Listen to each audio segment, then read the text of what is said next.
DJ. 전국의 구독자 여러분 안녕하십니까. 부디 한정우입니다. 네, 안녕하세요. 저는 홍선혜입니다. 어떻게 추석 연휴 잘 보내셨는지 모르겠습니다. 부디는 잘 보내셨어요? 네, 방콕했습니다. 방콕 연휴 좀 쉬면서 보내셨구나. 네, 좀 여유있게 좀 쉬면서 이렇게 잘 보냈습니다. 그러셨구나. 이번에 유난히 보름달이 좀 컸는데 혹시 보름달도 보셨어요? 저 뭐 100년 만에 한번 뭐 뜬다고 그러니까. 기사 나왔는데 나가서 아무리 봐도 보름달 없어요. 거짓말 같아. 가짜 뉴스 같아. 네. 보름달 약간 구름에 흐리긴 했었는데 나왔어요? 나왔어요. 보름달 봤죠. 좀 진짜 크고 밝긴 그래요? 밝더라고요. 그날 네. 보려고 많이 나왔었는데 사람들도 막 나오고 전부 다 못 보고 들어갔는데. 아, 그래요. 저만 그런 게 아니고 본 분도 있었구나. 그러니까 보름달을 뭐 보셨든 못 보셨든 우리가 추석에 소원 비는 마음은 다 똑같지 않겠습니까? 전 그쵸? 그냥 하늘에다 빌었어요. 그러니까요. 여러분의 부자 되는 소원과 또 건강과 그런 소원들 모두 이루어지길 바라면서 또 시작해 보겠습니다. 이번 주에도 어김없이 추천곡 준비하셨죠? 예. 네. 이번에는 좀 특이한 곡인데 올리비아 뉴튼 존의 Blue Eyes Crying in the Rain. 이성에서 울고 있는 뭔가 슬프다. 네. 슬프죠. 그러니까요. 이번에 사실 8월 달에 네. 73세 일기로 이제 돌아가신 분인데 얼마 안 됐네요. 네. 오. 우리나라에서 상당히 많은 인기를 모았던 이제 그런 칸츄리 음악이죠. 네. 칸츄리 음악인데 이 노래는 사실은 오리지널 곡은 아닙니다. 그래요? 예전에 50년도에 또 다른 가수가 불렀는데 전 잘 모르겠고요. 그 후에 이제 윌리 닐슨이라고 이제 칸츄리 이단아라고 불리는 윌리 닐슨이 불러서 칸츄리 차트 싱글 차트 1위까지 했던 곡인데 우리나라에서는 그 후에 76년도에 올리비아 뉴튼 존의 노래로 많이 알려져 있죠. 저도 올리비아 뉴튼 존 상당히 많은 히트곡들을 가지고 있지만 네. 제가 상당히 좀 좋아했던 곡입니다. 그래요. 많은 분들, 아시는 분들도 있으시겠지만, 들어야 알 것 같아 하시는 분들도 있을 수 있는데, 한 소절 또 불러주시겠어요? 예. In the twilight glow I see you, blue eyes crying in the rain. When we kiss goodbye and party, I knew we'd never meet again. Love is like a dying ember, only memories remain. Through the ages I remember, blue eyes crying in the rain. 이렇게 네. 조금 가사는 좀 슬프지만 네. 상당히 좀 그 당시에 좀 감수성 그러니까. 이런 걸 참 많이 맞아. 건드렸던 칸츄리 곡을 오늘은 선곡을 해봤습니다. 지금도 감수성을 좀 건드리는 뭔가가 있는 것 같아요, 이 노래는. 네, 이 올리비아 뉴튼 존이 사실은 1978년도에 네. 그리스란 영화가 개봉이 됐었거든요. 그리스에서 그 존 트라볼타와 함께 찍은 이 뮤지컬 영화예요. 거기에 춤추는 장면 되게 네, 유명하잖아요. 막 춤을 엄청나게 잘 추죠. 여기서 이제 배우로 먼저 유명해졌죠. 이 영화가 그렇구나. 스타덤에 오르면서 그래서 많은 히트곡을 불렀고요. 그래미상을 무려 4번이나 수상했고 그리고 81년도에 발표한 이 피지컬이라는 노래 아주 건강미가 넘치면 막 운동하는 것 복장으로 막 부르고 했던 곡입니다. 근데 이 빌보드 메인 싱글 차트에 10주 연속 1위를 차지했던 대단한 노래죠. 그렇구나. 그래서 배우면서 이제 동시에 가수였던 곡입니다. 그래서 그게 이제 상당히 그 인형 같은 미모의 발랄함 그리고 긍정적인 마인드로 생활하다 올 8월 달에 이제 아이고. 고인이 되셨죠. 네. 명복을 빌면서 한번 이 노래를 준비해 봤습니다. 정말 그 당시에 배우 겸 가수로서도 둘 다 잘하는 만능 엔터테이너이셨던 고인의 명복을 빌겠고요. 오늘 또 좋은 노래로 이렇게 문을 열어봤습니다. 오늘도 또 쿠폰 넉넉하게 준비했으니까 퀴즈도 여러분 많이 맞춰주시기를 바라겠습니다. 시작해보죠. 퀴즈맨 준비됐나요? 네, 여기는 퀴즈맨입니다. 자, 문제 바로 가겠습니다. 지난주 부디는 곡 고가 지역과 저가 지역에 어느 쪽에 투자하실 건가요? 라는 주제로 부동산 정책 방향을 파악하면서 투자하라고 말씀을 했었는데요. 자, 그렇다면 여기 문제 나갑니다. 자, 그러면 고가 지역과 저가 지역 어느 지역에 투자를 해야 될까요? 자, 1번 고가 지역, 자, 2번 저가 지역. 자, 아주 간단합니다, 이번은. 자, 부디님 힌트 주세요. 힌트 이거 보기가 두 개여서 1번이 고가 지역, 2번이 저가 지역. 당신은 어느 쪽에 투자를 해야 옳은 방향일까요? 이거는 뭐 사실 개개인의 어떤 투자 성향마다 답은 다를 수 있는데 저희가 문제 정답이라고 내는 기준은 부디의 한 수에서 말씀을 지난주에 해주셨던 네. 그렇죠. 그걸 보시면 저희 이제 요 문제를 출제한 정답 기준이 있습니다. 그래서 그 기준대로 이제 문제를 맞춰주시면 될 것 같고요. 예를 들면 이런 거였어요.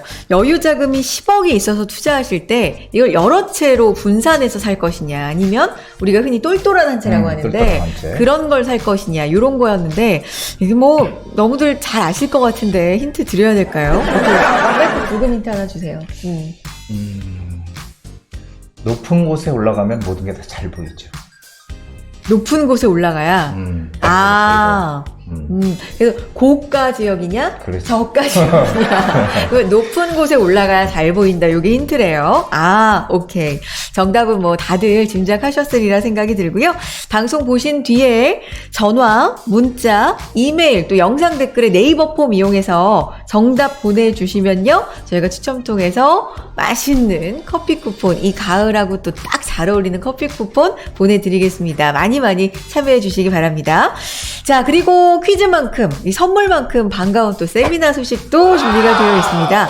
날짜는요 9월 22일과 9월 29일이네요. 모두 목요일입니다, 여러분. 시간은 오후 2시부터고요. 지하철 강남구청역 인근에 있어요. 부디가 역세권을 강조하는 만큼 이곳도 역세권에 위치해 있습니다. 강남구청역에서 찾기가 아주 쉬운 부디의 미래가치 투자연구소에서 진행이 됩니다. 주제가 흥미롭습니다. 돈 되는 역세권 개발 마지막 기회를 잡아라 라는 주제고요. 여러 가지 투자 전략에 대해서 부디 직접 만나서 얘기해 볼 수 있는 시간 마련하고 있으니까 많이 참여해 주시기 바랍니다. 직접 만나볼 수 있는 거죠, 부디를. 그렇습니다. 네. 제가 직강을 하고요. 여러분들에게 투자 방법 그리고 타이밍, 지금 왜 우리가 이 재개발 시장에 투자를 해야 되는지, 거기서도 어디가 가장 핵심이 되는 지역인지, 이런 것들이 지금 시기에는 상당히 중요하거든요. 그런 중요한 해답을 여러분들에게 드리도록 하겠습니다. 네. 가을날 날씨도 좋잖아요. 여러분들 이제 나들이 하시는 것도 좋지만 이렇게 부동산 알짜 정보 얻으러 또 나들이 겸 방문을 해보시는 것도 좋을 것 같습니다. 22일과 29일 오후 2시부터고 여러분, 나는 이 시간에 꼭 참여하고 싶은데 안타깝게도 시간이 안 된다 하시는 분들 위해서 또 개별 상담도 열어놓고 있으니까요. 전화, 문자, 뭐 이메일, 그리고 댓글에 영상 네이버 폼을 이용해서 여러분 많이 남겨주시면요 개별 상담도 도와드리겠습니다. 자, 오늘도 힘차게 출발해 보겠습니다. 부동산 여기 이슈로 출발해 봅니다. 네이버 폼을 통해서 상담을 남기는 방법을 말씀해 드리도록 하겠습니다. 자, 먼저 부동산 DJ 채널에 들어가신 다음에요. 아무 영상이나 다 여시면 되는데 이렇게 영상을 클릭하신 다음에 밑에 보시면은 더보기란이 있죠. 댓글에 더보기란을 누르신 다음에 여기 아래 보시면 편리한 네이버 폼 글문이라는 데가 있습니다. 여기를 누르셔서 들어가시면 이렇게 상담을 하실 수 있는 폼이 있으시니까 여기에 전화번호를 적으시고 그리고 간단한 내용, 상담 내용을 적으시면 편하게 상담을 하실 수가 있습니다. 네, 한정훈의 부동산 DJ 여기 이슈 살펴보겠습니다. 한 주 동안의 부동산 이슈 가운데서 이것만큼은 좀 살펴봤으면 좋겠다 하는 부디의 픽을 우리가 살펴볼 수가 있습니다. 이번 주 부동산 이슈 5개를 선정해서 가장 핫하다고 생각하시는 부디의 이슈를 한번 살펴볼 텐데, 일단 5개가 이렇게 쭉 나와 있어요, 부디. 네. 그렇죠? 네. 지금 여기 보면 다시 탄력받은 노후 아파트 리모델링 재건축 하세월. 네. 여기에 조금 관심이 있을 것 같고요. 1번. 네. 그 다음에 이게 오세훈표 모아타운 추가 공모, 신통계획 2차 공모, 이거 결국은 재개발 공모하는 거잖아요. 요거를 뽑아보면 어떨까 싶어요. 왜냐하면은 네. 이게 정부 예산 쏟아지는 곳에 눈을 돌려라, 이거는 GTX 얘기거든요. 그러니까 GTX A, B, C 중에 A가 제일 빨리 간다. 거기 예산이 많이 투자가 되니까 그쪽에 들어오는 쪽. GTX A 노선 쪽을 좀 관심을 가져라 하는데 이거는 이미 다 반영이 돼 있는 거죠. 사실은 그렇죠. GTX 네. 한참 뜨겁게 이미 네. 오를 만큼 올라 있는 네. 거죠. 물론 다 완성이 되면 더 오르겠지만 그래서 사실은 큰 의미가 없을 것 같고요. 네. 정부세 완화 법사위 통과 부가기준 11억 14억 그냥 불발 이것도 뭐 특별히 뭐 제가 얘기 드릴 거 없을 것 같고 그래서 요 세 가지를 좀 찍어봤습니다. 좋아요. 그러면 첫 번째부터 살펴보겠습니다. 재건축 하세월 다시 탄력받은 노후 아파트 리모델링인데 이 얘기는 이제 제목만 봐도 재건축 규제를 완화한다라는 계획은 있는데 사실 이게 쉽지가 않은 모양이에요. 그죠? 좀 그렇죠. 뭐랄까요. 여러 가지 생각할 것도 많은 것 같고 그래서 리모델링이 다시 주목받습니까? 이게 네. 그럴 것 같지는 않아요. 왜 그래요? 그러냐면 오. 규제 완화를 뭐 바로 해주겠다고 했는데 이게 자꾸 지금 늦춰지니까 네. 거기에 이제 반작용으로 그럼 그냥 리모델링으로 갈까 좀 이런 것 같아요. 그래서 뭐 리모델링 추진단지들이 뭐 증가했다 이런 얘기인데 네. 여기 요 제 생각과 같은 기사가 여기 있네요. 마지막에 열풍이 지난해처럼 거세지지 않을 것이라는 의견도 왜죠? 왜 그러냐면은 네. 기본적으로 리모델링과 재건축은 분명한 차이가 존재하거든요. 네. 그래서 사실은 이 재건축은 기존에 있는 아파트들을 다 부수고 새롭게 짓는 거고 완전히 완전히 네. 새로 지면서 층하고 뭐 이런 향이라든지 다 바뀌죠. 바뀌고 이제 새로 짓는 거고 시설도 그렇죠. 다 완전 네. 다 짓는 거죠. 근데 리모델링은 다 부수는 건 맞는데 이제 한마디로 골조를 남겨놓고 그러고 나서 부수는 거예요. 네. 그러니까 탕하고 층이 안 바뀌어. 그러니까 내가 살고 방향이 그러니까 아파트 방향이 뭐 이쪽 동쪽을 보고 있다. 그러면 동쪽이고 북쪽을 보고 있다. 북쪽이고 안 바뀌는 거죠. 이게 다 몽땅 다 부서져야 되는데 네. 이게 부서지지 않으니까 그냥 뼈대는 남겨놓고 부숴서 새로 짓는 거는 맞는데 뼈대가 남아있기 때문에 향과 층이 안 바뀌는 거죠. 네. 그리고 일반 분양 물량이 없죠. 거의 없어요. 일반 분양 물량이. 그래서 사실은 재건축보다 파급 효과가 상당히 작은 건 사실이에요. 물론 여기서 얘기하는 대로 빨리 진행될 수 있는 네. 그런 장점은 있지만 그렇지만은 과연 리모델링이 낫냐 재건축이 낫냐 그러면 아마 다 재건축이 낫다고 할걸요. 사업성이 좋은 단지들에 한해서를 말씀드리는 겁니다.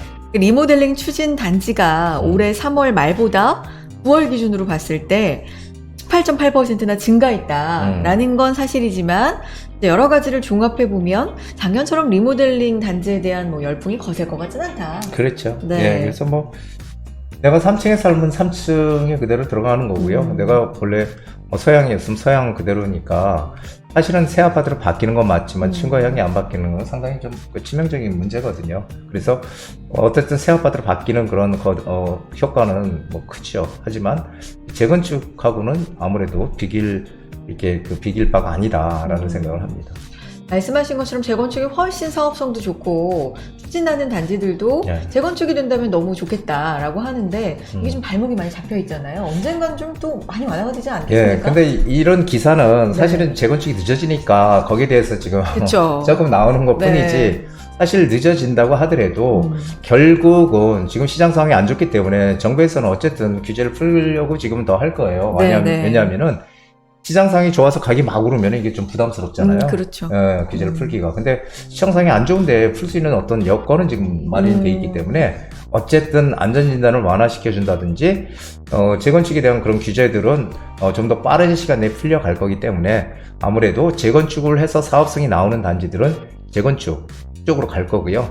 그리고 재건축을 해서 사업성이 안 나온 단지들 결국 이제 일기 신도시도 마찬가지예요. 네. 일기 신도시도 뭐 분당, 평촌, 3번, 일산, 중동 뭐 이렇게 5군데지만은 거기서 사실 재건축을 할 수 있는 단지들은 분당하고 일산 정도가 그래도 재건축을 할 수 있는 사업성이 나오지 나머지 단지들은 사실 사업성이 좀 안 나오거든요. 그렇기 때문에 사업성 나오는 단지들은 아마 기다렸다가 재건축으로 진행할 가능성이 큽니다. 네, 아무래도 사업성이 중요하니까 그렇죠. 이제 다음 이슈로 넘어가 보겠습니다. 두 가지 이슈를 이렇게 또 나란히 골라주셨는데 이거 좀 볼게요. 서울시 오세훈표 모아타운 추가 공모에 39곳 신청 10월 최종 선정 이슈고요. 신통기획 2차 공모 시작, 콧대 높던 강남과 한남 참여 준비에 흥행 예고라는 이슈입니다. 이 두 개 이슈 한꺼번에 골라주신 이유 네. 있을까요? 지금 오세훈 시장이 야심차게 진행하고 있는 사업이죠. 대표적인 모아타운과 네. 그다음에 신속통합기획, 이 두 가지가 가장 큰 사업 중에 하나인데요. 근데 여기서 우리가 포인트를 잡아야 될 거는 서울은 지금 개발할 곳이 너무 많다는 거예요. 이 재개발할 곳. 왜냐면 재건축이 지금 묶여 있다 보니까 재개발적으로 힘을 쏟을 수가밖에 없는데, 지금 신통기획이 20여 곳, 네. 모아타운은 1차, 2차 합쳐보면 30여 곳, 총 50여 곳과 그리고 아직 발표하는 곳들까지 합치면은 100여 곳에 육박하게 돼요. 그러면은 서울 전 지역이 개발되는 것이나 다름이 없죠. 아, 진짜로. 네, 제가 말씀드렸잖아요. 서울은 서울은 다 다 재개발 가능 지역이다, 대상 지역이다, 그러니까요. 이런 얘기 드렸죠. 근데 이것만 있는 게 아니잖아요. 우리가 아는 것 중에서 공공재개발, 공공자가 들어가는 것도 있고, 또 역세권 개발도 있잖아요. 그렇죠. 그러면은 우리가 여기서 이제 봐야 돼요. 네. 여기서 봐야 될 게, 네. 과연 그렇게 막 100곳이 넘는 곳들이 진행이 되면은 그거 다 될까요? 그러니까. 이게 참 의문입니다. 그래서 이제 어느 지역을 선정해서 들어갈 거, 이게 참 관건이 아닌가 싶습니다. 그럼 결국에는 동의는 하시는 거잖아요. 서울의 많은 지역이 재개발을 진행할 것이다. 그렇죠. 여러 가지 사업 종류에 따라서. 근데 그렇죠? 아마 여기저기 전부 다 땅 파고, 뭐 땅을 판다든지 아니면은 재개발 한다는 그런 얘기들이 다 서울 전 지역에 아마 퍼질 거예요. 그런데 만약에 100곳이 추진한다고 100곳이 다 될까? 그러면 지역 선정이 거기서 중요하다는 말씀으로 들어도 될까요? 그렇죠. 이제 계속 지금만 해도 그런데 앞으로 네. 4년 동안 계속 내리 지정할 거 아니에요. 그렇게 되면은 정말 서울 전 지역이 다 재개발 지역, 네. 뭐 역세권 개발이든 신속통합이든 모아타운이든 다 개발이 진행될 텐데, 과연 이렇게 되면은 우리가 어떻게 해야 되냐. 지정이 다 되진 않을 거고, 분명히. 그 중에서 될 만한 곳에 들어가야 되잖아요. 지정될 만한 곳. 그렇죠. 그래서 입지 가치의 중요성이 점점 더 커질 수밖에 없는 지금 상황이고, 우리는 거기를 정말 어떻게 입지 가치를 쫓아서 들어갔냐고 관건이라는 거죠. 입지가 한 번 더 원래 중요했지만 또 더 중요해질 것이다. 그러면 결국에는 우리 부동산도 정책을 따라갈 수밖에 없지 않습니까? 그렇죠. 그렇죠. 이 네. 흐름도 잘 봐야 되겠어요. 네, 맞습니다. 이게 부동산 정책이 가장 사실 중요하죠. 그렇죠. 지금 정책이 어떻게 진행이 되고 있느냐. 오세훈 시장이 추진하고 있는 재개발 정책들, 재개발, 뭐 아까 얘기했던 세 가지 아시죠? 세 가지, 신속통합, 모아타운, 역세권 개발. 이 세 가지가 앞으로 5년간 진행이 되다 보면 이 부분을 따라가야지 우리가 살아남을 수 있다. 그냥 재개발 진행하는데 이렇게 진행이 되고 있는데 엉뚱한 데가 있으면 안 되잖아요. 그리고 말씀드렸듯이 이 많은 것들이 다 진행이 되는 게 아니라는 거죠. 네. 진행이 될 만한 곳에 들어가야 된다는 거죠. 빨리 될 수 있는데 이렇게 선점해서 들어가야 될 수 있는데 이런 곳이 어디냐가 과연 관건입니다. 그래요. 그러니까 부동산을 우리가 살아있는 생물, 일기체에 많이 비유하는데 계속해서 움직여요. 그렇죠? 그렇죠. 부동산은 움직여요. 맞아요. 그래서 정말 잘 바뀌고. 바뀌니까 잘 주시를 해야 될 것 같고 이 흐름을 잘 타야 될 것 같고 가장 중요한 것도 정책. 그렇죠? 정책 흐름을 잘 봐야 될 것 같습니다. 좋습니다. 이렇게 세 개 살펴보니까 거의 부동산 시장의 흐름이 딱 나오는데 요 세 가지로 뭐 이번 이슈톡에서 요약해주고 싶으신 말씀, 마무리해주고 싶으신 말씀 있을까요? 그러니까 이게 항상 보면은 네. 요즘은 예전과 달라서 뭐 발품을 많이 팔자 이런 얘기 예전에 많이 했잖아요. 그렇죠. 근데 요즘은 데이터 분석들을 많이 해요. 데이터를 가지고 네. 데이터를 가지고 과거에 어땠나, 이거 현재 그럼 어떻게 될까 이렇게 네. 하지만 데이터 분석을 잘한다고 다 되면은 누가 돈을 벌 수 있을까요? 예, 그러면은 수학자나 이 통계에 능통한 사람들, 이런 사람들이 부동산 전문가가 돼서 돈도 많이 벌었겠죠. 하지만 그런 분들은 부동산 시장에 없다는 거죠. 중요한 거는 그 데이터 분석이 맞는 게 아니다라는 얘기예요. 가장 중요한 거는 경험이죠. 경험, 현장에서. 그럼요. 그렇죠. 저희가 사고 팔고도 해보고요. 돈도 네. 벌어보고 또 손실도 봐보고 하는 데서 경험이 쌓이거든요. 그런 과정 중에서 전문가가 나오는 거지, 데이터 분석, 투자 안 해보고 데이터 분석한다고 해서 전문가다? 그것은 아니라고 보여집니다. 좋습니다. 여러분들 경험을 좀 하시면서 공부를 하셨으면 좋겠는데, 최대한 여러분은 우리 구독자분들만큼은 좀 시행착오가 없었으면, 적었으면 하는 마음으로 저희 또 상담 활짝 열어두고 있으니까 전화 통해서, 문자 통해서, 또 이메일 통해서, 네이버 폼 통해서 여러분의 고민을 보내주시면요, 자세하게 상담 도와드리겠습니다. 자, 본격적으로 그러면 상담으로 이어가 볼까요? 부디의 부동산 고민 타파로 이어가 봅니다. 차라리 내 집 사서 편하게 살자. 집을 사자 내 집에 살자. 네, 여러분의 부동산 고민 해결해드리는 부디의 부동산 고민 타파 구독자님 만나보겠습니다. 연결되어 있습니다. 안녕하세요. 네, 안녕하세요. 네, 반갑습니다. 네, 반갑습니다. 네, 안녕하세요. 네, 목소리가 고운 우리 구독자님은 어떤 점이 궁금하실까요? 말씀 들어볼게요. 네, 그 가락동에 있는 네. 강남 팰리스를 제가 작년 12월쯤에 매입을 했어요. 네, 전세를 끼고 매입을 했는데, 네, 저는 이거를 그러니까 앞으로 전망이라든지 이런 걸 조금 듣고 싶어요. 그 주변 상황이라든지 이런 것도 저는 잘 모르니까 그러세요. 네, 갭투자를 한 건데, 네, 갭투자를 했는데 이제 앞으로 전망이나 이런 것들을 보고 싶고, 저는 사실 이제 무주택인 상태에서 이거를 구입을 했거든요. 네, 네, 근데 이제 사실 아파트로 갈아타고 싶은 마음도 있고, 네. 여러 상황이 있는데, 이거를 계속 가져가야 되는지, 아니면은, 시기를 봐서, 2년이 안 되면은 그 세금을 되게 많이 내잖아요. 그래서, 그런 여러 가지를 보고 조금 이제 조언을 받고 싶어서 전화드렸거든요. 네, 말씀하신 빌라를 작년 12월에 이제 전세가를 이용해서 전세 끼고 매수를 하셨다 이 말씀이잖아요. 네. 네네. 그런데 뭐 아파트로 옮기고 싶으신 마음도 있고 여러 가지 상황상 뭐 이게 가지고 가는 게 좋은 지금 부동산인지 이것도 궁금하시고 여러 가지 궁금하신가 봐요. 네네. 알겠습니다. 부디하고 지도 보면서 한번 얘기해 볼게요. 통화해 보세요. 네. 네. 예, 안녕하세요. 네, 안녕하세요. 예. 네. 목소리가 되게 젊으신 것 같은데. 예? 네. 예. 네. 자, 여기, 신식 빌라고, 지금 바로 한신 아파트 바로 옆에 붙어 있어요. 네, 맞아요. 예, 한신 아파트가 이게 지금 리모델링 추진하는 아파트잖아요. 네네. 예, 리모델링. 예, 추진하는 아파트인데, 가락시장역도 경전철 위례 신사선이 들어와요. 유래 뭐요? 위례 신사선이라고, 위례에서 신사까지 가는, 유래가 신사요? 예, 위례에서 신사까지 가는 위례 신사선이 가락시장역으로 들어올 거고요. 어머머, 세상에. 유래랑 뭐 신사동 말씀하시는 건가요? 예, 위례에서 신사까지 가는 위례 신사선. 네. 예, 네. 예, 그게 가락시장역으로 들어와요. 가락시장역하고 아, 가깝잖아요, 지금. 그쵸? 네. 예, 그리고 과천 위례선이 여기 장지역하고 문정역 사이에 여기 네. 소리공원이라고 있는데 여기 소리공원인데 소리공원 요 사거리 쪽에 여기도 또 과천에서 위례까지 가는 과천 위례선도 들어와요. 여기도 그렇게 거리는 조금 있지만 아주 멀지는 않거든요.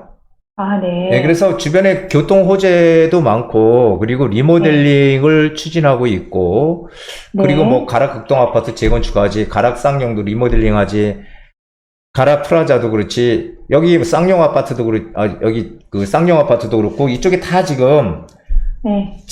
재건축이나 뭐 리모델링들을 추진하고 있거든요. 미리용도 그렇고. 네. 예, 그래서 주변은 전체적으로 다 입지는 정말 괜찮은 곳이에요. 네네. 그리고 바로 지금 가지고 계신 요 앞에 이제 전파연구소인데, 맞아요. 전파연구소도 지금 이쪽에 복합시설 들어와요. 뭐 체육교육 업무 이런 시설들이 이제 복합시설도 네. 들어오고 그렇거든요. 네. 그리고 뭐 알다시피 가락시장은 일단은 1단계는 공사 끝났고, 그래서 사실은 입지적으로 봤을 때는 상당히 좋은 곳이에요. 다 좋고, 그래서 네. 여기 근데 여기 방 2개짜리입니까? 근데 사장님, 예. 너무 소리가 울려가지고 정확하게 제가 잘 이렇게 청강이 안 되거든요. 근데 여기가 방이 2개예요? 3개예요? 방이 3개예요, 방이 3개. 3룸. 25평인데, 25평인데 25평. 아파트처럼 되게 잘 나왔어요. 그 빌라가. 그래요. 아파트가 가격이 떨어지니까 지금이 사실 타이밍이 아닌가 이 생각을 하는데 2년이 안 된 상태에서 팔면 남는 게 없잖아요. 솔직히 말해서. 근데 호재가 많아도 빌라를 갖고 있는 게 맞는 건지 아니면 아파트로 갈아타야 되는 건지 제가 좀 그게 저는 갈아타기, 만약에, 네. 제가 이제 그 얘기를 드리려고 했는데, 입지나 모든 게 다 좋아요. 네네. 좋은데, 우리가 빌라를 구입한다는 의미는 실거주가 아닌 다음에 내가 투자의 목적으로 빌라를 구입한다는 거는 재개발을 보고 구입을 해야 되거든요. 재개발 가능성이 있느냐, 없느냐. 근데 여기는 재개발하고는 전혀 무관하거든요. 예, 네네. 재개발을 할 수 있는 지역이 아니잖아요. 여기는 그냥 한신 아파트 리모델링하고 옆에 붙어 있는 것 뿐이지. 그쪽이 낡은 동네라서 그쪽이 뭐 개발이 될 수 있는 그런 호재는 없거든요. 네네네. 예, 그러면은 사실 지금 말씀하신 대로 3룸이고 워낙 잘 지어 있고 위치도 좋아. 그래서 전세도 좀 높게 놓을 수 있고, 사람들이 선호를 할 수는 있어요. 네. 하지만 가격이 오르는 건 분명히 한계가 존재하겠죠. 그렇죠. 즉 전세값이 오르면서 매매가를 조금 끌어올려주는 그런 효과는 분명히 있겠지만 강남이니까 강남 3구니까 네네. 하지만 그리고 주변에 뭐 지하철도 또 경전철도 들어오고 미래신사선도 들어오고 뭐 전파연구소도 개발되고 이런 간접적인 호재들이 있어서 분명히 가격 상승의 어떤 요인은 분명히 되겠지만은 이 재개발이나 재건축처럼 재개발이나 해서 이렇게 뭐 가격이 크게 상승하는 거하고는 분명히 차이가 있죠. 그래서 저는 지금 아까 말씀하신 게 딱 맞아요. 지금 가격이 아파트 가격이 빠졌다고 하잖아요. 네네. 그런데 만약에 내가 살려고 하는 곳이 정말 그렇게 빠졌어. 그럼 이건 정말 무슨 수를 써서는 구입을 해야 되는 거예요, 지금. 그렇죠. 예, 근데 저도 이렇게 좀 알아봤더니 내가 살려고 하는 데는 가격이 안 빠졌더라고요. 그 빠진 지역들은 조금 외곽 지역이거나 뭔가 서울의 중심 지역이 아닌 데들은 빠졌는데, 네네. 실제로 중심 지역들은 뭐 급매물이 뭐 매도하기는 뭐 떨어졌다 그런 거 없어요. 사실 제가 아직까지 보니까 그죠? 예. 그래서 네. 저는 여기는 뭐 가지고 좀 더 가지고 있으면 가격은 오를 거는 같지만 내가 여력이 될 수만 있다면 지금 그래도 어쨌든 가격이 많이 빠지지는 않았지만 그래도 빠진 지역들은 빠졌거든요, 가격들이. 여기 빌라는 제가 안 빠졌죠, 사장님? 예, 그렇습니다. 빌라는 저희가 작년에 공시지가보다는 지금 안 빠진 상태에서 좀 올랐더라고요. 빠질 리는 없어요. 조금씩 오르면 올랐지. 그렇죠. 빠질 수가 예. 없잖아요. 호재가 이렇게 많은데. 그래서 그러니까 제가 말씀드리고 싶은 거는 여기는 그 가지고 있어도 그 정도는 올라갈 수 있는 여력은 충분해요. 근데 이제 그렇죠? 제가 이제 좀 안타까운 건 뭐냐면은 네. 지금 금액이 일단은 1억이 안 되잖아요. 네. 예, 그렇기 때문에 여기는 좀 더 가지고 있는 게 맞는 것 같고, 좀 여력이 그렇죠. 많이 된다면 무조건 지금은 재개발 시장 쪽으로 들어가서 거기서 이익을 창출하는 게 엄청나게 크다는 거죠. 왜냐하면 작년에 이거는 그냥 내버려 두고요. 그렇죠. 이거는 내버려 둬도 괜찮을 것 같아요. 왜냐하면 투자금이 많이 안 들어갔기 때문에 맞아요. 예, 충분히 여기는 좀 더 오를 수 있는 여력이 충분히 있어요. 그래서 저는 전세값이 떨어지진 않겠지, 설마. 설마 떨어질 것 같진 않아요. 지금 팔 이유는 분명히 없을 것 같아요. 특별히. 살 이유는 없죠, 그죠? 예, 이렇게 정리해 드릴게요. 네, 정말 오늘 전화 감사합니다. 고맙습니다. 네네. 정리를 해드렸고요. 궁금하신 점이 참 많으셨던 것 같아요. 답답하신 점도 많고, 그렇죠? 네. 자, 전화 주시고, 문자 남겨주시고, 이메일 남겨주시고, 또 네이버 폼으로도 신청해 주시기 바랍니다. 다음 분도 바로 만나봅니다. 네, 부디의 부동산 고민 타파 시간입니다. 여러분의 부동산 고민을 깔끔하게 해결 도와드릴 텐데요. 전화, 문자, 이메일 여러분 편하신 방법으로 신청해 주시고요. 댓글 보시면 네이버 폼도 저희가 참여하실 수 있게 달아놨습니다. 그 방법도 활용해 주시기 바랍니다.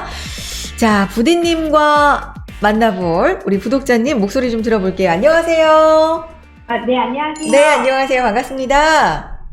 네. 반갑습니다. 그래요. 우리 구독자님 저희 채널 많이 봐주고 계세요?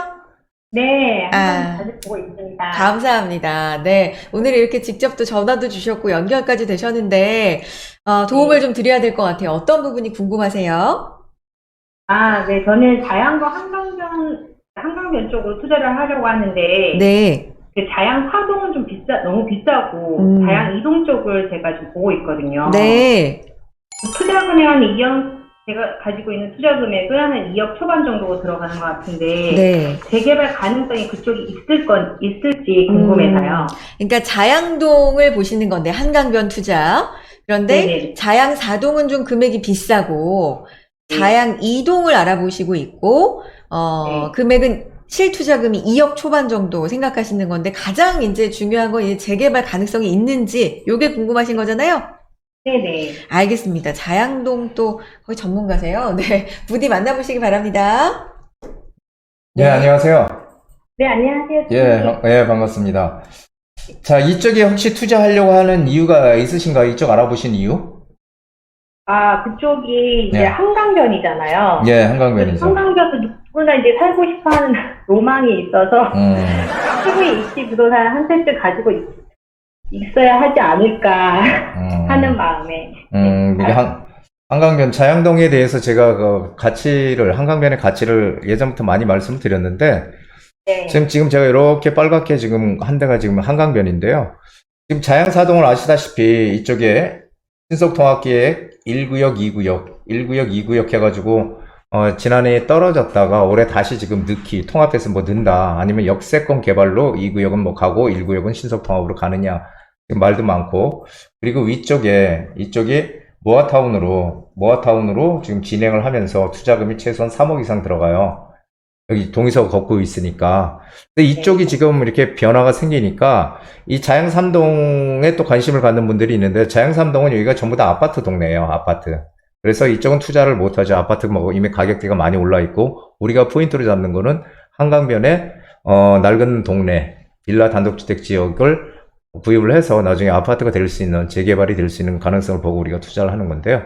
그렇다면 이제 남은 게 여기가 2동이거든요. 자양 2동. 여기서부터 이렇게 자양 2동인데, 이 자양 2동이 지금 크게 보면 둘로 나눌 수 있어요. 이쪽 자양 2동. 이쪽 이 큰 도로를 중심으로 해서 잠실대교 북단이죠. 여기가 북단을 중심으로 해서 이쪽 좌측 자양동 2동, 그 다음에 이쪽 자양동, 이렇게 두 개로 나눌 수가 있는데, 왜 두 개로 나누냐면은 지금 이쪽도 낡은 단독주택 빌라 밀집 지역이고요. 이쪽도 단독주택 빌라 밀집 지역이고, 이쪽도 단독주택 빌라 밀집 지역이에요. 이쪽도 똑같아요.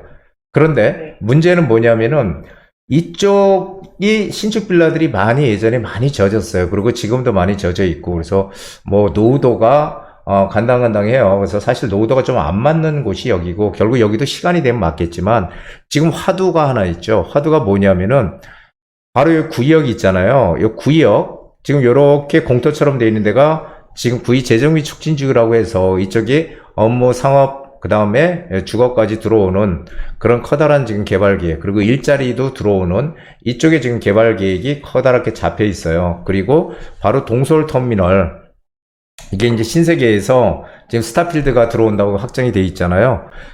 그래서 자양동에 이 광진구가 원래 일자리가 가장 없는 아주 대표적인 지역이에요. 근데 이 구역에 여기에 일자리가 지금 크게 생기면서 동서울 종합터미널도 스타필드가 들어오고, 그러면서 이쪽에 있는 요 한강변, 똑같은 이동이지만 이쪽 한강변이 지금 화두가 되는 거예요. 여기가 이쪽 한강변이, 이쪽 한강변이 일자리 크게 들어오고, 스타필드 있고, 스타필드 들어오고 한강변이잖아요.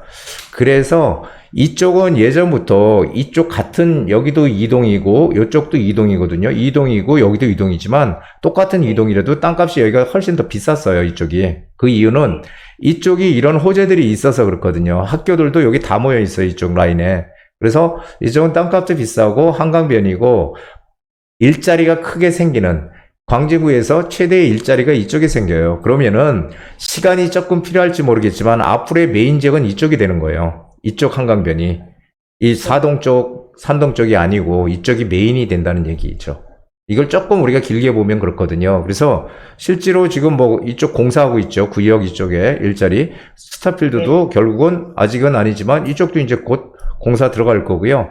그리고 여기가 낡은 동네이기 때문에 이쪽 라인이 지금 가장 유망하다. 그래서 이쪽은 2억대 초반이면 들어갈 수 있는 그런 지역이지만, 한번 지난해도 한번 생각을 해보세요. 자양사동도 2억대 초반 정도 됐으면은 충분히 들어갈 수 있었던 지역이에요. 작년 1년 전에 비하면은. 하지만 지금은 최소한 투자금 5억 이상 있어야 되거든요. 여기가 5억 이상 있어야 돼요.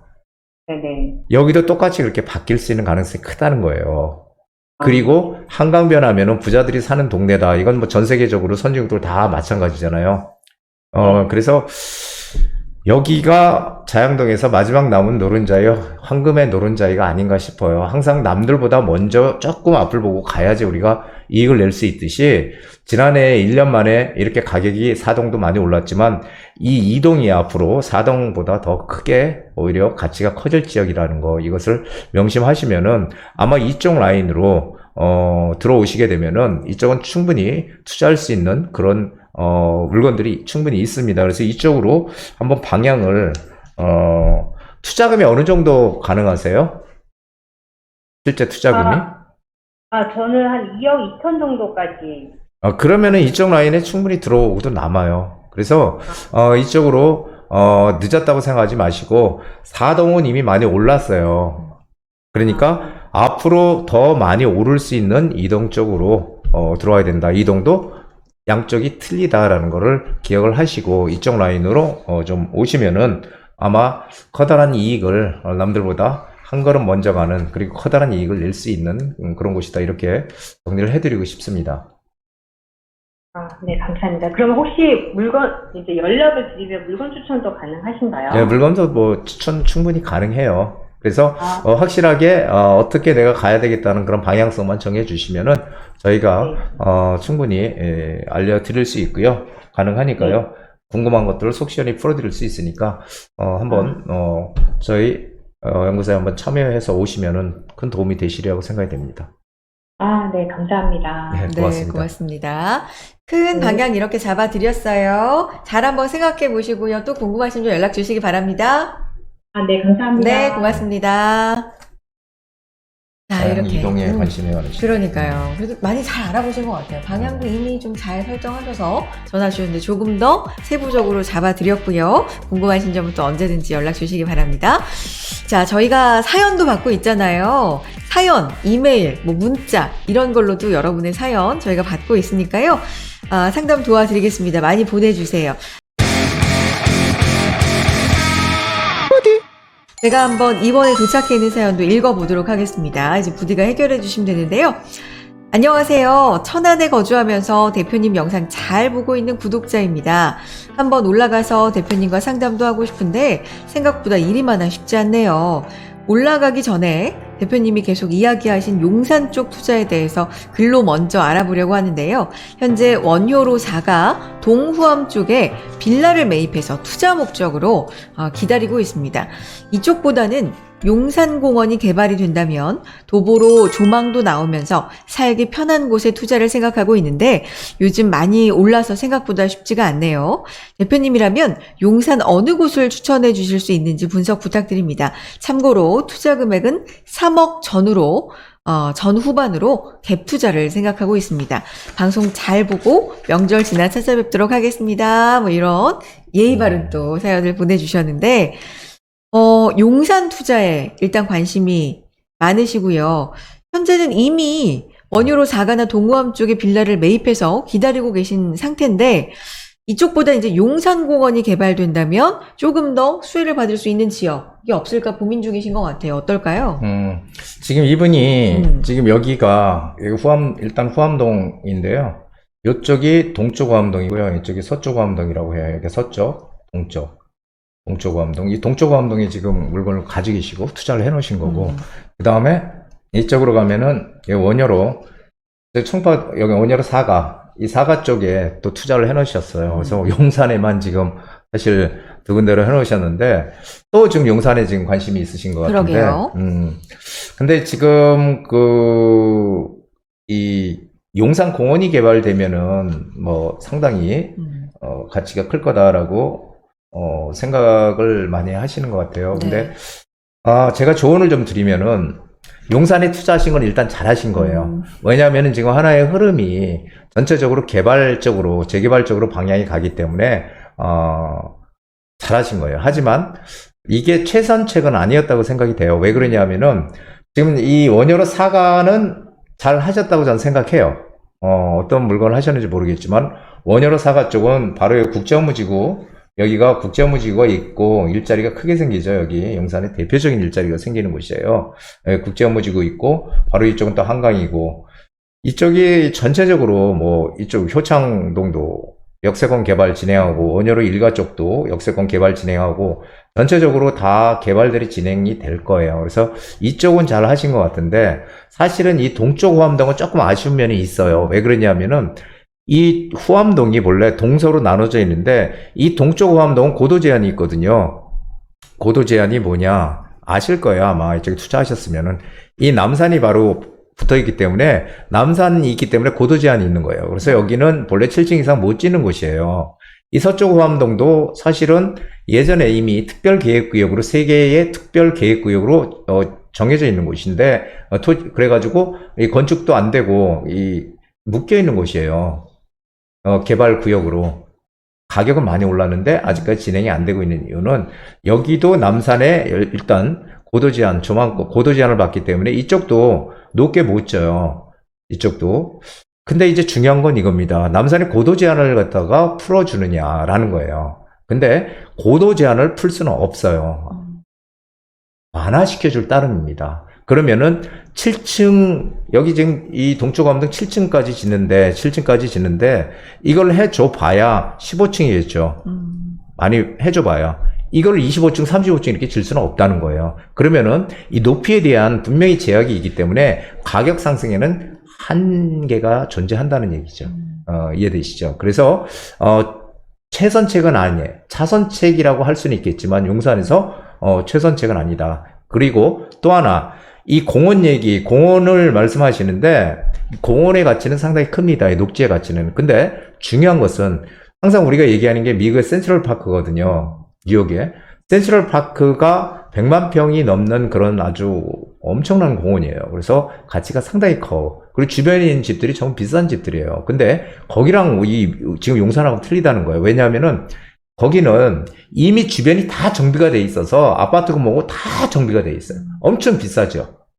하지만 지금 용산은 아직 정비가 안 돼 있어서 여기가 정비가 되려면 시간이 많이 필요해요. 왜냐하면 거기 주변이 다 아파트로 바뀌든 다 뭔가 바뀌어야 되는데 시간이 너무 많이 필요하죠. 그래서 그때까지는 용산의 가치를 생각하면 안 된다. 그냥 내가 가까우니까 편하게 운동할 수 있다. 이 정도는 되지만 이 녹지 조망의 가치, 녹지권의 이 가치, 이거는 시간이 좀 필요하다는 거예요. 무조건 민족공원이 들어오니까 엄청나게 가격이 오를 거다? 그것은 아니라는 거고요.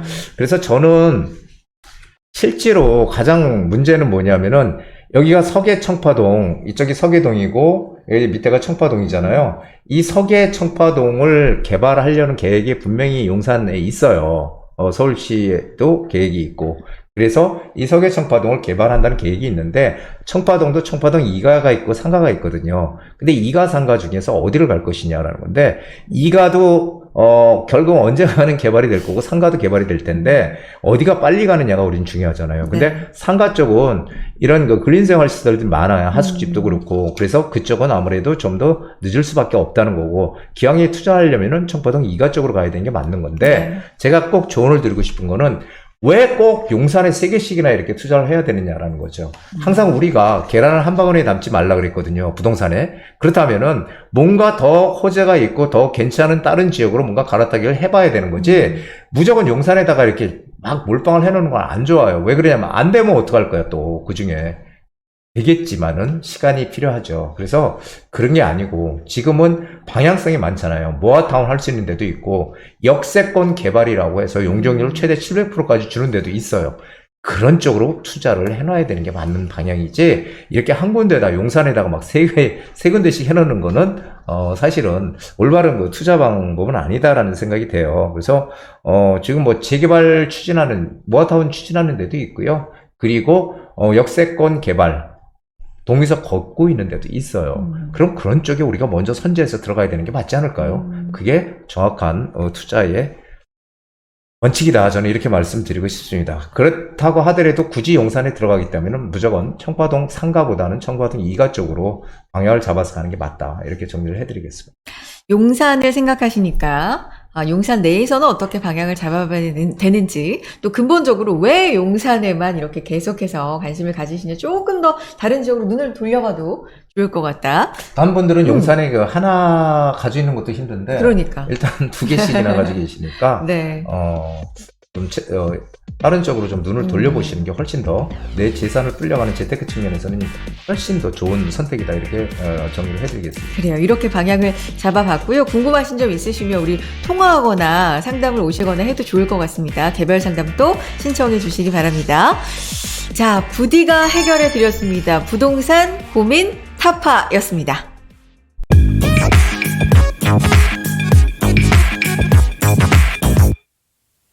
부디의 부동산 시장에서의 몇십 년간의 노하우를 한 번에 꿀팁 대방출해드립니다. 이름하여 부디의 한 주 시간입니다.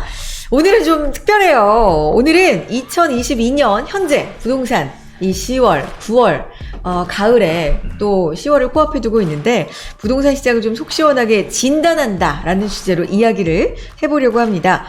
부동산 DJ 구독자님들이 가장 궁금해하는 이 부동산 시장 상황에 대해서 말씀해 주실 건데, 지금 우리 구독자분들께서 가장 궁금해하시는 부분들을 저희가 이렇게 모아봤습니다. 그래서 오늘 그것을 다 부디가 답변을 해 주실 겁니다. 자, 부디 준비되셨나요? 예, 준비됐습니다. 좋습니다. 첫 번째 질문 들어가 봅니다. 여러분들께서 이 내용을 물어봐 주셨습니다. 부동산 시장이 침체를 거듭하고 있는데 가장 큰 이유가 뭐라고 생각하시나요? 사실 언론에서는 뭐 금리 인상, 그리고 대출도 잘 안 되고 규제하고 있고 이런 것들을 가장 큰 이유로 드는데 부디도 그렇게 생각하시는지 맞나요? 이게 그러니까 반만 맞고 반은 안 맞는 얘기예요. 그러니까 너무 이렇게 조금 좁게 본 거죠. 그러니까 뭐냐면은 전혀 틀린 이야기는 아니지만 또 전혀 뭐 100% 맞는 얘기도 아니다. 왜냐하면은 지금 말씀하신 금리 인상과 대출 규제는 네. 그거는 내부 변수예요. 우리 내부 변수. 더 중요한 거는 지금 실제로 외부 변수거든요. 그 외부 변수가 뭐 소비자 물가 급등으로 인한 미국의 물가 작견, 미국발 금리 인상. 금리도 뭐 보통 올리는 게 아니죠. 0.5%, 0.75%씩 올리잖아요. 자이언트 스텝을 올리고 있잖아요. 자이언트 스텝, 네. 울트라 스텝. 네. 뭐 이래가지고 지금 물가를 잡기 위한 금리 인상, 그리고 뭐 우크라이나 러시아 전쟁으로 인한 전 세계적인 경기 침체, 물가 급등, 이런 것들이 즉 내부 변수가 같이 지금 겹쳐서 지금 시장이 얼어붙었다는 게 가장 정확한 진단이지, 단순하게 금리 인상 대출 규제 가지고 얘기할 건 아니다, 이렇게 생각이 됩니다. 우리 안에서만 내부적인 걸로만, 원인으로만 부동산 시장의 상황을 말할 수는 없고 외부까지도 그게 정확하게 가장 얘기해야 중요해요. 된다. 그렇죠. 네. 자, 그렇다면 중요한 건 또 대부분의 전문가분들이 시장 상황을 그래서 앞으로 어떻게 보느냐 질문을 드리면 다소 부정적인 의견으로 보시는 분들이 많습니다. 실제로 이제 실제 거래 예를 들면, 거래가 예를 들면 잠실헬스 84타입, 그러니까 30평대죠. 예. 네. 저층이 8월 말에 20억 5천만 원에 거래가 돼서 최고가보다 무려 6억 5천이 떨어졌다. 이런 소식도 지금 전해졌거든요. 놀라운 소식. 그러니까 완전 놀라운 소식이 6억이 넘게 떨어졌습니다. 이게 사실인지도 궁금하고 또 전문가로서의 의견도 듣고 싶고요. 이런 기사를 보면은 사람들이 믿잖아요, 그냥. 정말로 이렇게 떨어졌나 보다. 그러니까 참 이게 문제라는 거죠. 이게, 잠실 엘스가 5,000가구가 넘거든요. 5,000가구가 넘는 엘스에서 7월에 거래 건수는 4건에 불과하고요. 6월엔 3건, 5월엔 1건. 이 거래량을 보고 하락이다라고 말할 수 있나요? 한두 건 거래된 거 가지고. 그러면은 또 다른 기사도 나온 거 제가 봤어요. 네. 청담역에 붙어 있는 거, 삼성 힐스테이트 1단지죠. 84타입이 8월 30일 날 28억에 거래됐대. 그러면 이게 완전히 신고가를 갱신했거든요. 그러면은 반등이 시작된 건가요? 시장이? 그것 또한 하나만 보고는 또 그렇죠. 말하기가 그러니까 애매하잖아요. 이 기사를 쓸 때도 우리가 좀 조심해서 잘 써야 되는 것이 네. 너무 이 자극적인 것 같아요. 이렇게 몇 건 거래되지 않은 거를 그걸 갖다가 마치 집값이 전체적으로 다 그렇게 떨어진 양 이렇게 지금 호도하니까 사람들이 이 공포심도 느낄 수 있고 정확한 기사가 아니라는 거죠, 사실.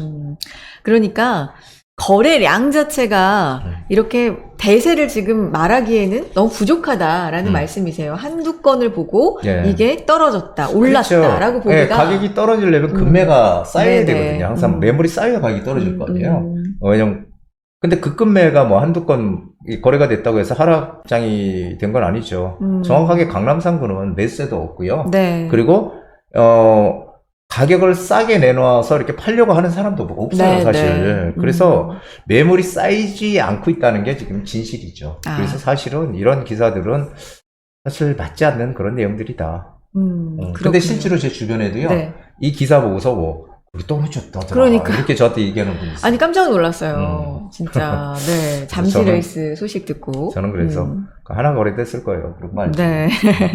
그러면 많은 분들께서 또 궁금해 하시는 게 이거였어요. 이런 현상이 거래량도 없고, 이렇게 뭔가 지지부진하고, 떨어진 급매물 소식들이 이렇게 전해지고, 이런 현상이 언제까지 갈 거라고 보시는지.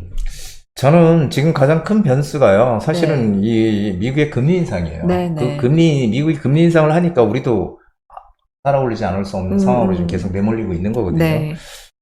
그래서 지금 가장 큰 변수는 미국발 금리 인상이고요. 이 변수가 근데 저는 이제 11월 달이 되면은 사라질 거라고 보여지거든요. 11월 달은 이제 중간선거, 미국의 중간선거 있거든요. 네네. 상하원 선거가 있어서 그게 끝나게 되면 그때부터는 미국도 이제 경기를 살리기 위한 진작을 위한 경기 부양을 위한 금리 인하 쪽으로 이제 슬슬 방향을 틀 거예요. 그럼 우리나라도 역시 마찬가지죠. 금리 인상 멈출 거고요. 결국 대변수가 해결되면 이제 이 대내 변수만 남는데 실제로 부동산 시장이 하락장으로 가려면 뭐 미분양 물량이 많이 늘어난다든지 뭐 여러 가지 그 징후가 보여야 되거든요. 그런데 그런 징후는 지금 없다는 거예요. 그래서 네. 매수 심리는 올 연말 늦어도 연말이면은 바닥을 칠 것이다. 이제 다시 반등할 것이다. 저는 그렇게 보고 있습니다. 연말이면은 바닥을 치고 좀 반등할 것 같다라고 말씀을 해 주셨습니다. 좋아요. 그러면 우리의 이제 내적인 변수, 외적인 변수를 다 봐야 되는데 부동산 정책적인 것도 우리가 무시 못 하잖아요. 그렇죠. 정부의 정책도 절대 결코 부동산에서 무시할 수가 없는데 향후 이 정책적인 방향성을 또 예측해 보면 어떻게 생각하세요? 모든 정부가 마찬가지예요. 뭐 진보 정부든 보수 정부든 간에 집값이 계속 떨어져서 거래 절벽을 원하는 정부는 없어요. 항상 정부에서 생각하는 거는 평년 수준의 어떤 거래량을 유지하면서 집값이 좀 하향 안정화되길 바라는 거지 폭락도 뭐 폭등도 바라지 않아요. 네. 그래서 사실은 지금 서울의 아파트 거래량이 지금 역대 최저거든요. 그러니까요. 최저래서 거래량이 뭐 평균의 한 10분의 1 수준이라고 해요. 그래서 정부도 이 사정을 모르지 않고요. 그래서 거래량을 늘리기 위해서 여러 가지 또 규제 완화 대책들이 나올 것 같고요. 그리고 부동산에서 이 국세나 지방세 이게 이제 세제잖아요. 네. 이런 것들도 무시 못해요. 그래서 사실은 지금 기사들이 나오고 있죠. 뭐 취득세 중과 폐지, 그리고 투기과열 지구에서 15억 넘는 아파트 주택담보대출 허용하겠다라는 기사들이 나오고 있어요. 물론 아니다라고 뭐 정부에서 뭐 맞아요. 얘기는 하고 있지만. 네. 근데 강한 부정은 긍정이죠. 그래서 저는 이런 기사가 괜히 나오는 건 아니라고 보여져요. 그래서 제가 보기에는 연말 내에 이런 것들부터 완화될 가능성이 지금 상당히 크다라고 저는 보고 있습니다. 네. 그래요. 진짜로 7월에 서울 아파트 거래량 보면 말씀하신 것처럼 639건밖에 안 돼요. 그러니까요. 역대 최저치니까 어쨌든 이 거래량이 평균적으로 한 10분의 1 수준? 예, 10분의 1 수준이에요. 네. 그러니까 이기 때문에 상당히 이것을 늘리기 위한 노력도 분명히 그러게요. 정부도 할 것이다라고 생각합니다. 좋아요.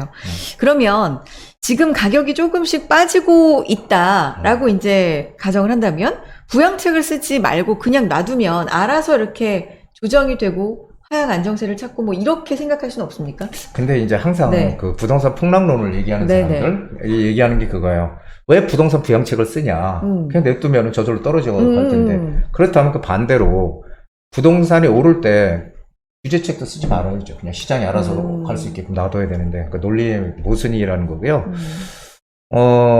지금 이 건설 부동산, 이 부동산의 침체는 결국 내수 시장의 침체를 의미해요. 이게 뭐냐면은, 장기간 놔두면 거래 절벽이 생겨서 이것을, 문제가 생길 가능성이 크다는 거죠. 네. 그 이유는 뭐냐면은 2016년 통계청 기준으로 제가 봤는데, 네네. 국내 건설업 종사자가 160만 명인데, 4인 가족으로 따지면 640만 명이고요. 여기 임대업, 부동산업, 인테리어, 뭐, 설비업, 이사, 부동산과 이제 그렇죠. 부수적으로 관련이 관련 있는, 있는. 네. 이런 간접산업까지 합치면 1,000만 명 이상이 건설업과 연관돼 있다고 해요. 그렇다면은, 건설업 종사자의 또 절반 정도가 임시직, 이름 불러잖아요. 그럼 이런 것들이 다, 만약에 문제가 생겨서 거래 절벽이 생기고 거래가 전혀 움직이지 않는다면 심각한 문제가 발생할 수 있죠. 그래서 사실은 뭐 부동산 시장을 왜 부양을 하냐, 그냥 냅두지 이렇게 얘기하지만 사실은 국가적인 측면에서 봤을 때 이런 애로사항이 있는 거죠. 그러네요. 자, 다음 우리 구독자님들의 질문, 많이 들어오고 있는 질문 하나 또 드려보겠습니다. 이게 위기가 누군가한테는 위기인데 꼭 누군가한테는 기회거든요. 집값이 좀 하향될 때, 좀 떨어질 때, 하향 조정될 때 집이 아직 없는 분들, 무주택인 분들한테는 오히려 당연히 조금 더 저렴하게 집을 살 수 있는 기회가 될 수 있지 않을까? 이런 궁금증 당연할 것 같아요. 어떻습니까? 그래서 그건 뭐 늘상 나오는 얘기죠. 가격이 싸면 무주택자가 뭐 집을 살 기회가 있지 않을까 이렇게 생각하는데, 사실 그렇다면 가격이 뭐 시중에 그 집값이 떨어지길 바라는 분들이 원하는 대로 뭐 반토막이 난다든지 이래야 되는데 그럴 가능성은 저는 없다고 보고요. 그렇습니다. 그래서 사실은 무주택자가 집 살 기회는 항상 존재해요. 네. 단지 이런 무주택자, 정말 집을 못 사는 분들도 계시잖아요. 그런 분들을 위해서 정부에서 임대 아파트를 만드는 거거든요. 모든 나라가 똑같이. 그래서 OECD 국가들 중에서 아무리 자가 보유율, 집을 가지고 있는 사람들의 비율이 아무리 많아야 70%예요. 즉 30%는 국가에서 아무리 지원을 해도 못 산다는 거거든요. 그럼 그런 분들을 위해서 이제 임대 아파트도 많이 짓고 해야 되는 거죠. 그러니까 정부의 역할이 상당히 크다고 생각이 돼요. 그래서 사실은 집 살 기회는 정부에서 만들어줘야 되는 거죠. 집을 못 사게 하는 게 아니고 조금 여력 있는 사람 대출을 많이 받을 수 있게끔 해서 내 집을 꼭 장만할 수 있게끔 하는 그런 정부의 인식이 전환이 좀 필요하지 않을까 저는 그렇게 생각합니다. 네. 그러면 바로 또 다음 질문 가겠습니다. 시장에는 부동산 시장을 이렇게 보면 사실 요즘은 유튜브를 통해서도 많이들 말씀하시고 그렇죠. 보면은 크게는 두 부류로 갈려요. 상승론자와 하락론자, 그렇죠? 요즘 하락론자가 많이 늘어났더라고요. 그러니까 요즘 같은 시장에는 또 하락을 주장하는 분들의 말이 좀 힘을 또 얻고 있는 상황이거든요. 그렇죠. 이 부분에 대해서 또 어떻게 보세요? 하락론자는 항상 언제 등장하냐면은 경기가 안 좋을 때, 부동산이 안 좋을 때 항상 등장하게 돼 있어요. 근데 봐라, 내가 얘기했지 않냐, 집값 하락한다고 30% 빠진다고 얘기했잖아. 이러고서 이제 등장을 하기 시작하죠, 슬슬. 근데 재미있는 거는요, 하락을 주장하는 사람들 치고 부동산 전문가가 없다는 거예요. 부동산 전문가가 아니고 대부분 뭐 금융권에 있는 분들이나 아니면 교수님들, 교수 등 이런 분들이 주장을 많이 하죠. 근데 이제 중요한 거는 이분들이 부동산을 해봤나요? 안 해봤어. 사보지도 않았어. 제대로 투자를 안 해봤거든요. 그래서 부동산은 직접 경험을 해봐야 되는 거지 이론으로 되는 거 아니에요. 아까도 말씀드렸지만 이론적으로 만약에 부동산을 할 수 있다면 오히려 통계학자라든지 뭐 수학자, 경제학자들이 더 잘하겠죠. 하지만 그런 분들이 사실은 투자에 성공한 사례도 별로 없습니다. 그래서 이론으로 되는 거는 한계가 있는 거고요. 이론으로 예측이 가능하다면 왜 그 사람들, 그 교수들이나 이 금융권에 있는 사람 말이 여태까지 안 맞았을까요? 맨날. 그래서 한마디로 제가 생각하는 거는 이분들은 고장난 시계다. 그러니까 고장난 시계도 하루에 2번은 맞잖아요. 그러니까 그 2번을 맞길 기대하고 등장하는 거죠. 그렇군요. 마지막 질문 가겠습니다. 그렇다면 이게 제일 중요할 것 같아요. 지금까지의 질문들을 보면 사실 지금 시장 상황에 대해서 뭐 걱정, 불안 이런 것들이 다 묻어나는 질문이거든요. 네. 우리 구독자분들을 위해서 그래서 이 시점에서 어떤 마음가짐이 중요하다. 조언을 정리해 주신다면요? 예, 저는 제가 여태까지 저는 이제 상승론자라고 사람들은 생각하기 쉬워요. 하지만 제가 무슨 꼭 상승론자라기보다는 시장 상황을 봐가면서 떨어질 것 같지 않기 때문에 오른다고 얘기를 해온 거거든요, 여태까지. 그게 꽤 오래됐네요, 지금 보면은. 그래서 저는 항상 이렇게 생각해요. 우리가 위기라고 생각할 땐 위험과 기회가 같이 있다고 하잖아요. 그때 반드시 기회가 있어요. 그래서 이 위기라고 생각할 때 투자할 수 있는 그런 용기가 있어야 된다는 거죠. 이게 이제 사실은 긍정적인 마인드인데, 긍정 마인드라고 저는 생각을 해요. 이 긍정 마인드를 가지는 사람들이 돈들도 벌고 하는 거지, 부정적인 마인드를 가지는 사람들은 아무리 좋은 그런 상황이 전개가 되더라도 그 중에서 하나의 어떤 상황, 안 좋은 상황을 꼬집어내려고 하거든요. 그래서 안 되는 거예요. 근데 긍정 마인드 가지는 사람들은 반대거든요. 안 좋은 게 정말 많아도 한두 가지 좋은 그런 걸 보고서 항상 긍정적으로 생각을 한다는 거죠. 그래서, 그리고 지금 제가 투자는 뭐 빚을 내서 하는 거 아니라고 제가 늘상 말씀드렸죠. 절대 빚을 내서 하면 안 되고요. 여유 자금 가지고 움직여야 되는 거예요. 여유 자금 가지고 움직여서 내 자산을 갖다 불려 나가는 게 재테크입니다. 그래서 여유 자금이 지금 있다면 움직여야 됩니다. 지금 정말 지금 시급한 시기예요. 자, 그리고 방향은 무조건 서울에 해야 된다. 서울이 지금 많이 올라서 어쩌니 뭐 지방이었지, 그거 절대 믿지 마십시오. 그런 건 풍선 효과고 일시적일 뿐이고요. 실제로 일자리가 많은 서울에 또 어떤 지역으로 들어가느냐가 우리 앞으로 부자가 될 수 있냐 없냐를 결정해 준다는 거죠. 아직까지 기회가 존재한다는 겁니다. 서울에 투자를 해야 되는데 서울에 어디에 하느냐가 중요하다는 거죠. 어디. 이제는 무조건 인서울이 아니고 서울에서도 어디에 하느냐가 중요하다. 그리고 정책 방향에 대해서 제가 말씀드렸잖아요. 맨날 재건축 재개발이 서울에 공급할 수 있는 유일한 방법인데, 거기서 재건축은 지금 조금 뭔가 지금 규제를 지금 조금 눈치를 보고 있기 때문에 지금 오로지 재개발밖에 없다는 거예요. 그래서 지금 뭐 신서통합이든 모아타운이든 계속 지금 발표를 해가면서 어찌됐든 공급을 늘리기 위해서 노력을 하는 거죠. 그 정책 방향은 무조건 재개발을 가리키고 있잖아요.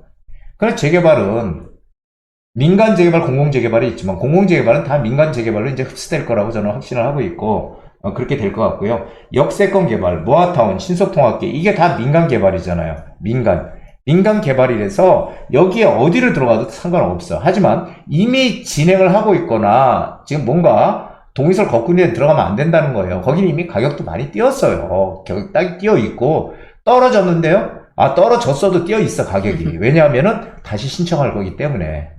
떨어진 지역도.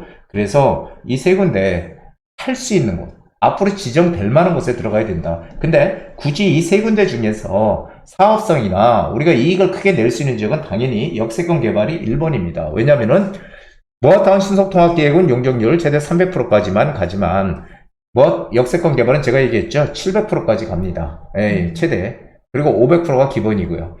그러면 용적률의 차이만큼 우리가 이익을 얻어서 가질 수 있는 거죠. 나중에 추가 부담금이 상당히 작다는 얘기예요. 서울 어디에 할까요? 여기 있네요. 서울 어디에 투자해야 될지 판단이 중요하다. 서울의 재개발판이 될 거예요. 여기저기 다 뭐 재개발 한다고 언론에서 다 나올 거예요. 하지만 그 중에 어디를 우리가 들어가느냐가 앞으로 투자의 당락을 결정해 줄 것이다라는 거죠. 그 판단을 부디가 도와드립니다. 여기까지. 네. 그렇죠? 네.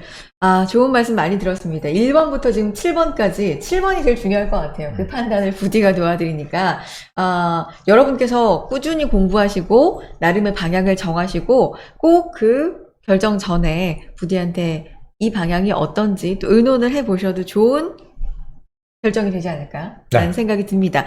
그 결정도 도와드릴 수 있게 저희가 세미나를 준비하고 있는데요. 안내해드리죠. 9월 22일과 29일 모두 목요일입니다. 시간은 오후 2시부터고요. 지하철 강남구청역 인근에 있습니다. 미래가치투자연구소에서 진행이 되겠고요. 주제가 역세권 지금 중요하다 강조를 부디가 했는데 돈 되는 역세권 개발 마지막 기회를 잡아라 라는 주제로 부디와 또 연구소의 여러 전문가가 함께 하겠습니다. 직강해 주신다고요? 네. 네. 제가 방향을 확실히 잡아드리고, 제가 강의를 오랫동안 많이 해왔고요. 그리고 방향성에 대해서 정말 많이 말씀드렸죠. 그리고 제가 지금까지 얘기했던 게 다 맞았다는 거죠. 중요한 거는. 그렇기 때문에, 확신을 가지고 오셔도 됩니다. 네. 참여 인원에 제한이 있는 만큼 미리 예약을 해주세요. 전화 주시고, 뭐 문자도 주시고, 그렇게 오셨으면 좋겠고요. 나는 꼭 참여하고 싶은데, 정말 안타깝게 시간이 안 된다. 이런 분들이 있으시죠? 개별 상담 도와드리니까요. 편한 방법으로 전화, 문자, 이메일, 네이버 폼 어떤 방법도 좋습니다. 신청해 주시기 바랍니다. 좋은 말씀 많이 해주셨어요. 궁금한 점 많이 해결되셨을 것 같고요. 지금까지 부디의 한수였습니다. 네, 한정훈의 부동산 DJ 준비한 내용은 여기까지인데 이제 또 주말이 시작되네요. 부디. 네. 가족들과 함께 즐거운 시간들, 또 공부할 때는 열심히 공부하시고, 맞아요. 네, 즐거운 시간을 보내시기 바랍니다. 맞습니다. 그런 얘기가 예전부터 있잖아요. 놀 땐 놀고 공부할 땐 공부하고. 근데 그게 잘 안 되죠. 놀 땐 놀고 공부할 때도 놀고. 그랬던 것 같아요. 네. 부동산 공부도 끊임없이 좀 관심을 가져야 된다 말씀하시는데 이게 책상에서 막 이렇게 공부하는 거 사실 좀 지루하니까 이렇게 영상 매일매일 저희와 함께 하시면서 부동산에 대한 관심도 놓치지 마셨으면 좋겠죠? 네, 그렇습니다. 맞습니다. 네. 자, 편안한 주말 또 한 주 보내시고요. 다음 이 시간에도 알찬 정보 가지고 또 부동산 얘기 재미있게 해볼게요. 구독자 여러분, 행복한 부자 되세요.